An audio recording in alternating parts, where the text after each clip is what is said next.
বলেছিলেন দেশের লোক তো গরিব, প্রধানত এটি তার মূল কারণ ছিল যে দেশের লোকের অবস্থা যতদিন পরিবর্তন করে ততদিন আমিও নিজে অত বিলাসিতা পছন্দ করি না আর কি। আমার ছেলেদেরও কোনো সময় কোনো রকম বেশি কাপড় চোপড় সে পছন্দ করতো না। আমরা সবসময় রেশনের চালই খাই, সবসময় মায়না যা পেতেন সত্যি কথা বলতাম না। আর মায়না ছিল বোধহয় পেস্লিপ যা আসতো আর কি 2200 বোধহয়, উনি 10% আবার দিয়ে দিতেন। তো তার মধ্যে থেকে আমাকে সে 2000 টাকা দিত, ওর মধ্যেই আমার সংসার চালাতে হতো। আমার ছেলেদেরও কোনো সময় কোনো রকম বেশি কাপড় চোপড় সে পছন্দ করতো না।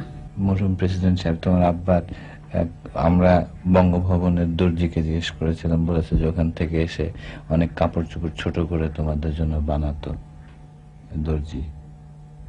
এরকম কিছু মনে আছে তোমাদের? আমার এই শার্টটাই আব্বুর ছিল আগে, এটাই ওনার বানিয়ে দিয়েছে। জি। তোমার মনে আছে কোকো এরকম কোন? আমার দুটো প্যান্ট ছোট করে বানিয়ে দিয়েছিল। তোমার আব্বার প্যান্ট ছোট করে বানিয়ে দিয়েছে।